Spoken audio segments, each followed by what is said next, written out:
कहानी की शुरुआत नियर फ्यूचर सोल से होती है। बाहर लगातार बारिश हो रही है, मगर गुआना अपने अपार्टमेंट में सो रही होती है। उसका 6 साल का बेटा शिनजाइन स्विमिंग गॉगल्स पहनकर बेड पर डाइविंग की प्रैक्टिस कर रहा होता है। वह माँ को जगाकर कहता है कि बाहर इतना पानी भर गया है तो आज स्कूल और ऑफिस छोड़कर दोनों स्विमिंग करने चल सकते हैं। गुआना आधी नींद में उसे समझाती है कि वह किंडरगार्टन नहीं छोड़ सकता और उसे भी काम करना है। जाइन सांस रोकने की प्रैक्टिस के लिए उससे 30 तक गिनने को कहता है। गुआना गिनती तो शुरू करती है, लेकिन उसकी नजर बेटे से ज्यादा फोन पर होती है। जाइन को पानी और डाइविंग बहुत पसंद है। वह ब्रेकफास्ट के बाद अपनी मेडिसिन लेने वाला होता है और फिर गुआना का वर्क स्क्रीन मांगता है ताकि उस पर ड्राइंग बना सके। गुआना उसे स्केचबुक इस्तेमाल करने को कहती है। जाइन सीधे बता देता है कि स्केचबुक वाली उसकी ड्राइंग्स को वह कभी ध्यान से देखती ही नहीं। गुआना बात बदलकर स्क्रीन अनलॉक कर देती है। तभी उसकी माँ का वीडियो कॉल आता है। दोनों घर की सामान्य बातें करती हैं और जाइन पीछे से अपनी ग्रैंडमदर को आवाज देता रहता है। सब कुछ बिल्कुल रोज जैसा लग रहा होता है। कॉल खत्म होने के बाद किचन से पानी बहने की आवाज आती है। गुआना सोचती है कि शायद बाथरूम का टैप खुला रह गया है, लेकिन जाइन बताता है कि वह बाथरूम गया ही नहीं। वह अपनी नई ड्राइंग भी दिखाता है जिसमें उसने खुद को और अपनी माँ को काले रंग से बनाया है। गुआना हंसकर कहती है कि अगली बार अच्छे कलर्स इस्तेमाल करना। तभी पानी उसके पैरों तक पहुंच जाता है। कुछ सेकंड्स में पूरा फ्लोर भरने लगता है और बिल्डिंग में इमरजेंसी अनाउंसमेंट होने लगती है। विंडो से नीचे देखने पर उसे सड़क नहीं, चारों तरफ तेज बहता पानी दिखाई देता है। एक विशाल वेव शहर के अंदर घुस चुकी है। उसी वक्त डार्विन सेंटर से कॉल आता है। सामने वाला आदमी खुद को पर्सनल सिक्योरिटी टीम का सोन ही जो बताकर गुआना की आइडेंटिटी कंफर्म करता है। वह कहता है कि तीसरी मंजिल कुछ ही देर में पूरी तरह डूब जाएगी। उसे कोई सामान पैक नहीं करना, सिर्फ जाइन को लेकर ऊपर जाना है। ही जो खुद उसे लेने बिल्डिंग में आ रहा है। गुआना सवाल पूछती है,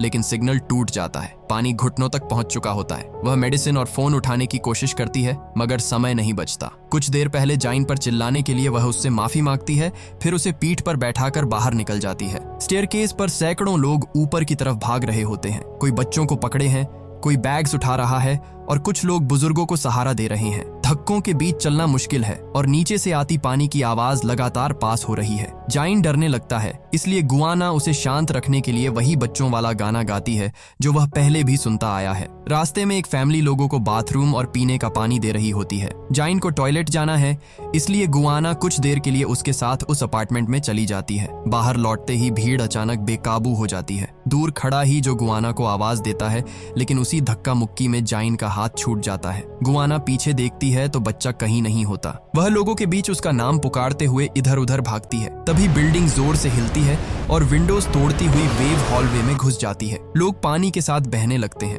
गुआना भी दीवारों से टकराती हुई नीचे चली जाती है। कुछ दूरी पर उसे जाइन बेहोश हालत में दिखाई देता है। ही जो दोनों को खींचकर पानी से बाहर निकालता है और बच्चे को सांस दिलाने की कोशिश करता है। थोड़ी देर बाद जाइन खांसता है और गुआना उसे कसकर पकड़ लेती है। ही जो कैमरा में टाइम और लोकेशन रिकॉर्ड करते हुए बताता है कि सुबह 7:55 पर लीड रिसर्चर गुआन और बच्चा दोनों जीवित मिले हैं। उसका यह रिकॉर्ड करना गुआना को अजीब लगता है। वह पूछती है कि रेस्क्यू के बीच रिपोर्ट बनाना इतना जरूरी क्यों है, मगर ही जो सिर्फ इतना कहता है कि सेंटर को हर अपडेट चाहिए।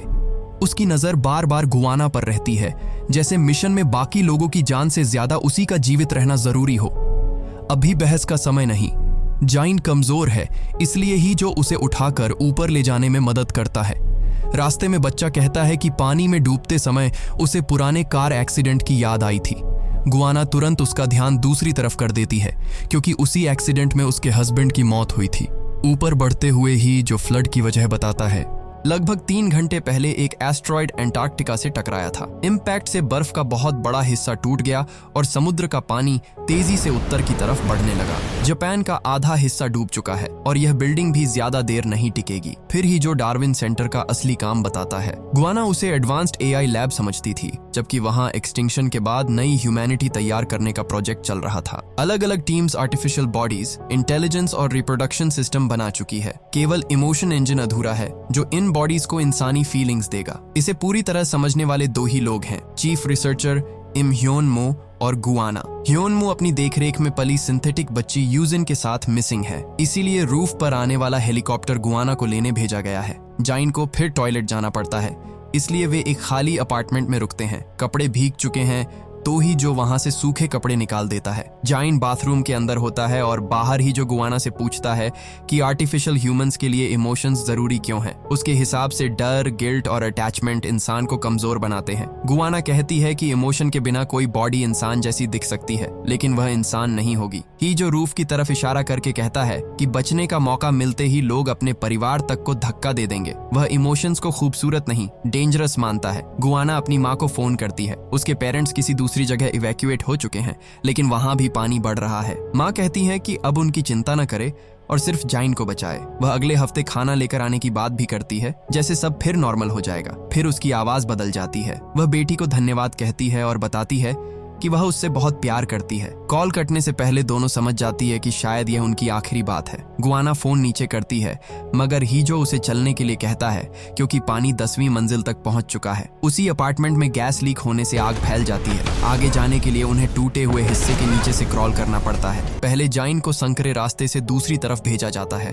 वह माँ को छोड़कर जाने से डरता है, मगर गुआना भरोसा दिलाती है कि वह ठीक पीछे है। अगले ही पल स्ट्रक्चर टूटता है और गुआना नीचे भरे पानी में गिर जाती है। ऊपर से जाइन उसे पुकारता रहता है। पानी के अंदर उसे अपने हस्बैंड का एक्सीडेंट याद आता है। उनकी कार नदी में गिरी थी और तब से पानी के साथ उसका गिल्ट भी जुड़ा हुआ है। वह किसी तरह बाहर निकलती है। तभी एलिवेटर के अंदर फंसी छोटी बच्ची की आवाज सुनाई देती है। बच्ची अपना नाम ली जीसू बताकर डोर खोलने की रिक्वेस्ट करती है। गुआना उसे निकालने की कोशिश करती है, लेकिन वाटर लेवल तेजी से बढ़ रहा है और जाइन ऊपर अकेला है। वह मदद लेकर लौटने का प्रॉमिस करती है, मगर उसी समय आई वेव उसे एलिवेटर से दूर बहा ले जाती है। वह जीसू को वहीं छोड़कर ऊपर जाने पर मजबूर हो जाती है। जाइन की हालत फिर बिगड़ती है। उसकी मेडिसिन फ्लड में खो चुकी है। ही जो कहता है कि बच्चे का मॉर्निंग बैकअप मौजूद है, इसीलिए बॉडी बची न भी तो उसके डेटा से उसे दोबारा बनाया जा सकता है। गुआना इस बात पर भड़क जाती है। उसके लिए जाइन कोई बैकअप फाइल नहीं, उसका बेटा है। वह पास से ऑरेंज ड्रिंक लाकर उसे पिलाती है और स्विमिंग का प्रॉमिस करके होश में रखती है। इसी दौरान उसे ह्योनमो से हुई पुरानी बात याद आती है। कभी उसने माना था कि शायद वह मां बनने के लिए तैयार नहीं है और जाइन को सेंटर में वापस भेज देना चाहिए। ह्योनमो ने उसे समझाया था कि कोई भी पहले दिन से परफेक्ट पेरेंट नहीं होता। कुछ देर बारिश रुकती है। रेजिडेंट्स समझते हैं कि खतरा टल गया, लेकिन ही जो बताता है कि यह वेव्स के बीच का छोटा गैप है। फिर वह गुआना से कहता है कि प्लान बदल गया है। लेओवर पॉइंट तक जाइन साथ जा सकता है, मगर आगे सिर्फ गुआना जाएगी। सेंटर बच्चे को वापस चाहता है क्योंकि उसका ऑफिशियल कोड न्यूमन 77 है। गुआना पहली बार खुलकर सुनती है कि वहां मौजूद लोग जाइन को बच्चा नहीं, सिंथेटिक मॉडल मानते हैं। ही जो अब अपने व्यवहार की वजह भी बताता है। उसने शुरुआत से बेट लगाया था कि आखिरी समय आने पर गुआना जाइन को छोड़कर अपनी जान बचाएगी। बचपन में उसकी माँ उसे छोड़कर चली गई थी। जाते समय उसने लौटने का प्रॉमिस किया, लेकिन फिर कभी नहीं आई। गुआना उसकी बात सुनती है, लेकिन बिल्डिंग फिर हिलने लगती है और दोनों को आगे बढ़ना पड़ता है। ऊपर जाते हुए एक प्रेग्नेंट वुमन दर्द से चिल्लाती दिखाई देती है। उसका हस्बैंड मदद मांगता है। ही जो रुकने से मना करता है क्योंकि हर मिनट जरूरी है। गुआना कुछ पल उसकी तरफ देखती है, फिर जाइन को बचाने के लिए आगे चली जाती है। जाइन पूछता है कि क्या उसे जन्म देते समय भी इतना दर्द हुआ था। गुआना जवाब नहीं दे पाती। उसने उसे जन्म नहीं दिया था,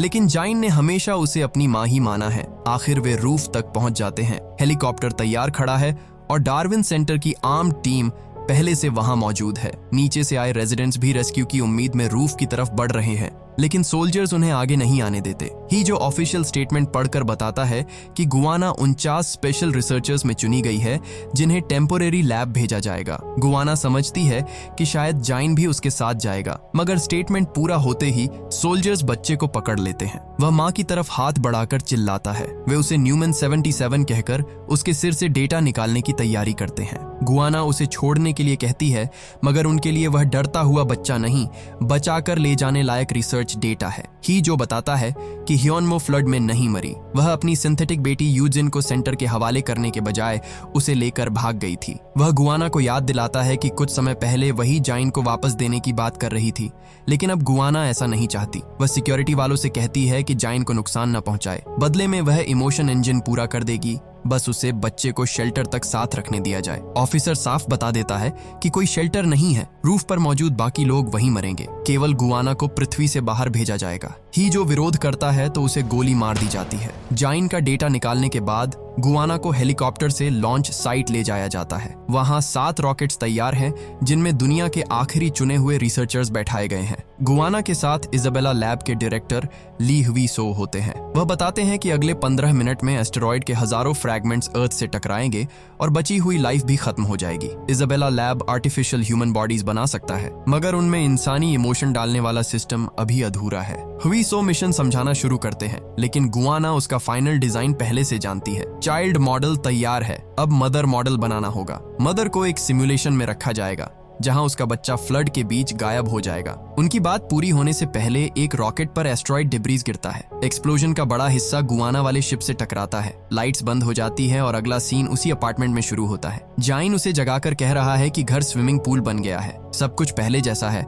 लेकिन इस बार गुआना की शर्ट पर 491 लिखा है। फ्लड दोबारा नहीं आया। असली गुआना और जाइन की मेमोरीज से बनाया गया एक्सपेरिमेंट चल रहा है। इस अटेम्प्ट में गुआना फिर बच्चे से अलग हो जाती है। वह पानी में कूदती है, मगर हस्बैंड के एक्सीडेंट की मेमोरी उसे रोक देती है और सिमुलेशन फेल हो जाता है। अगली बार शर्ट पर 787 होता है, ही जो उसे बचाता है, लेकिन गुआना समझती है कि उसी ने जाइन को गायब किया है। वह उसकी गन छीन लेती है और स्ट्रगल के दौरान गैस एक्सप्लोजन हो जाता है। फिर अटेम्प्ट 1931 आता है। इस बार गुआना ही जो का हाथ छोड़कर खुद पानी में बच्चे को खोजने जाती है। एलिवेटर के पास पहुंचकर वह अंदर की बच्ची को बिना पूछे जीसू कह देती है। उसे खुद नहीं पता कि यह नाम उसके दिमाग में कहां से आया। हर रीसेट पिछली घटना को मिटा देता है, मगर कुछ फीलिंग्स और छोटे डिटेल्स उसके अंदर रह जाते हैं। कभी उसे किसी बंद डोर का पासवर्ड बिना सोचे याद आ जाता है, कभी वह वेव आने से कुछ सेकंड्स पहले ही रास्ता बदल लेती है। उसे पूरा सच याद नहीं, लेकिन उसका शरीर पिछली गलतियों से सीख रहा होता है। अटेम्प्ट 4000 सैफ्ट में गुआना एलिवेटर से आगे नहीं बढ़ती। उसे क्लीनिंग मॉप का मेटल हैंडल मिलता है,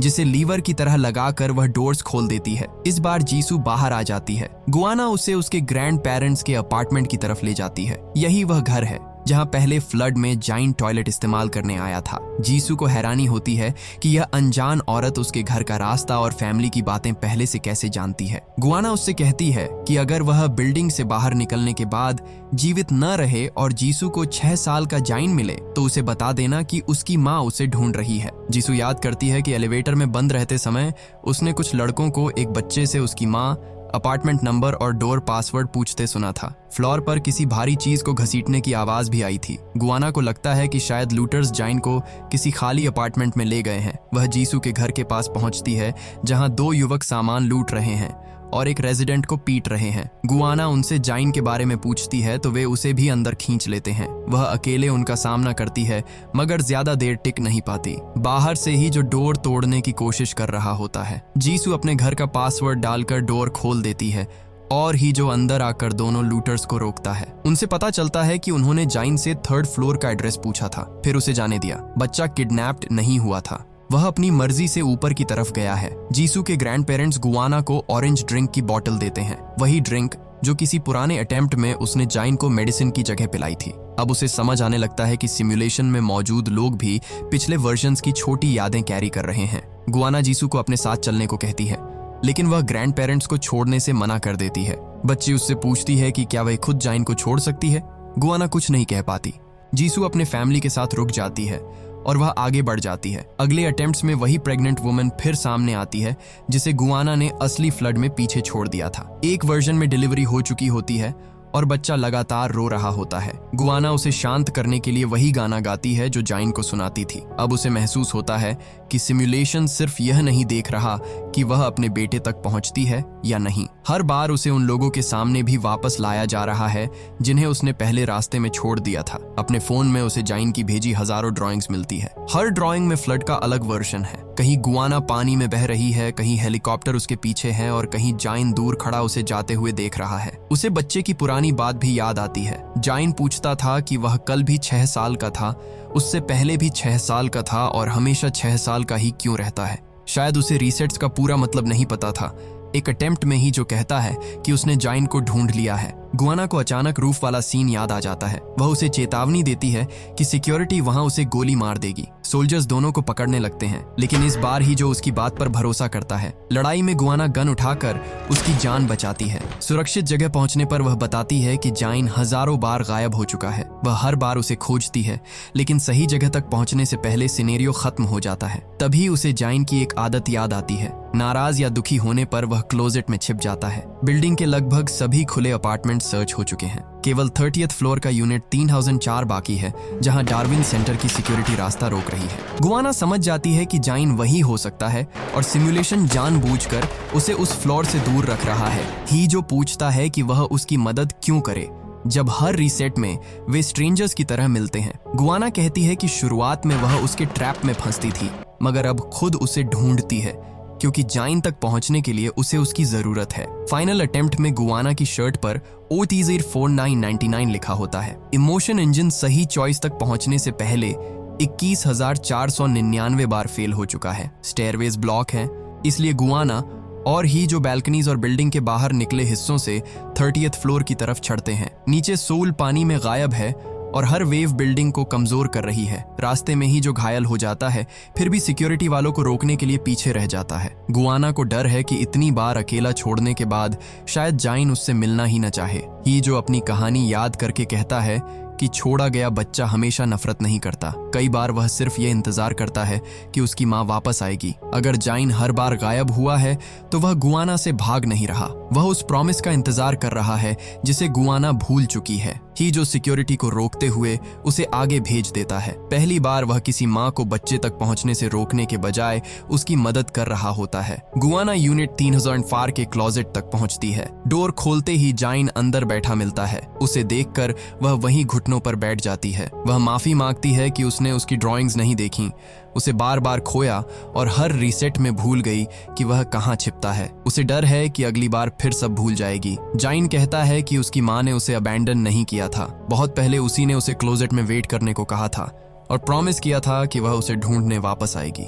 ये सुनते ही गुआना को रियल टाइमलाइन का दबा हुआ हिस्सा याद आ जाता है। रॉकेट पर डिब्री गिरने के बाद उसकी बॉडी बुरी तरह इंजर्ड थी और उसके बचने की उम्मीद नहीं थी। उसने हवीसो से कहा था कि मदर मॉडल के लिए किसी और को न चुने। उसकी और जाइन दोनों की मेमोरीज इजाबेला लैब भेज दी जाए। ट्रांसफर शुरू होने से पहले उसने जाइन से कहा था कि आंख खुलते ही सामने वाले क्लोजेट में छिप जाना और वहीं इंतजार करना। वह जरूर उसे ढूंढ लेगी। जाइन हर सिमुलेशन में उसी बात पर भरोसा करके वहां बैठा रहा, जबकि गुआना को वह प्रॉमिस याद करने में हजारों अटेम्प्ट्स लग गए। अब पूरी तस्वीर साफ हो जाती है। फ्लड, अपार्टमेंट के रेजिडेंट्स, जीसू, प्रेग्नेंट वुमन, हीजो और रूफ पर हुआ बिट्रेयल, सब गुआना और जाइन की रियल मेमोरीज से बने ट्रेनिंग सिनेरियो का हिस्सा है। हर रिसेट में गुआना को लॉस और सर्वाइवल के बीच फैसला करना था। यह सिर्फ बेटे को खोजने का टेस्ट नहीं था। उसे गिल्ड से भागने के बजाय उन लोगों की तरफ भी लौटना था जिन्हें वह पहले पीछे छोड़ चुकी थी। सिमुलेशन अब भी खत्म नहीं हुआ। सिक्योरिटी टीम गुआना और जाइन तक पहुंच जाती है। गुआना बेटे को पानी में उतरने को कहती है और भरोसा दिलाती है कि इस बार वह पीछे आएगी। वह गार्ड से लड़ती है, फिर खुद भी पानी में छलांग लगा देती है। जाइन बिल्डिंग के बाहर लगे एंटेना को पकड़े लटका होता है। गुआना तैरकर उसके पास पहुंचती है। सामने से इतनी बड़ी वेव आ रही है कि बचने का कोई रास्ता नहीं दिखता। यही फिल्म 5 साल पीछे जाती है। डार्विन सेंटर ने आर्टिफिशियल बेबी बॉडी तैयार कर ली थी, मगर उसके इमोशंस डेवलप नहीं हो रहे थे। गुआना ने सुझाव दिया था कि फीलिंग्स को कोड की तरह डालने के बजाय एक्सपीरियंस से सिखाया जाए। शुरुआत में गुआना उसे रिसर्च सब्जेक्ट की तरह घर लाती है। बेबी के रोने, डायपर बदलने और रात भर जागने से वह परेशान रहती है। कई बार उसे लगता है कि उसने गलत डिसीजन लिया है। फिर जाइन उसकी आवाज पहचानने लगता है, पहला शब्द बोलता है और उसे माँ कहता है। गुआना उसे खाना खिलाती है, नहलाती है, चलना और बोलना सिखाती है। उसका हस्बैंड भी बच्चे को अपना बेटा मान लेता है। कुछ ही सालों में प्रोजेक्ट और फैमिली का फर्क खत्म हो जाता है। जाइन आर्टिफिशियल बॉडी में बना था, लेकिन उसके साथ बिताया हर दिन गुआना के लिए असली था। कार एक्सीडेंट में हस्बैंड की मौत के बाद गुआना फिर बंद रहने लगी। वह जाइन से प्यार करती थी, मगर किसी अपने को दोबारा खोने का डर भी उसके साथ था। इसलिए कभी वह बच्चे को सेंटर लौटाने के बारे में सोचती और कभी उसे अपने से अलग करने की कल्पना भी नहीं कर पाती। फ्लड वाले दिन उसी कॉन्फ्लिक्ट ने उसे जाइन से अलग कर दिया। प्रेजेंट में वेव गुआना और जाइन के ऊपर आने वाली होती है। गुआना उसका हाथ पकड़कर कहती है कि दोनों साथ डाइव करेंगे, बिल्कुल सुबह की प्रैक्टिस की तरह। पानी उन्हें ढक लेता है और चारों तरफ अचानक शांति हो जाती है। गुआना एक स्पेसक्राफ्ट में आंखें खोलती है। जाइन उसके पास बैठा उसे जगा रहा है और फिर साथ डाइविंग करने की बात करता है। वे नई आर्टिफिशियल बॉडीज में हैं या उनकी ओरिजिनल कॉन्शियसनेस की कॉपीज। फिल्म इसे पूरी तरह साफ नहीं करती, लेकिन उनकी मेमोरीज और एक दूसरे से जुड़ाव मौजूद है। विंडो के बाहर पानी से ढकी अर्थ दिखाई देती है। जाइन फिर गुआना से 30 तक गिनने को कहता है, जैसे कहानी की शुरुआत में कहा था। इस बार गुआना फोन या काम की तरफ नहीं देखती। वह बेटे के सामने बैठकर उसकी आंखों में देखते हुए काउंटिंग शुरू करती है और इसी सीन के साथ फिल्म खत्म हो जाती है। हमारे साथ हमेशा ऐसे ही जुड़े रहने के लिए आप हमारे चैनल द योगी को सब्सक्राइब कर लीजिए। जल्द मिलेंगे अगली वीडियो में।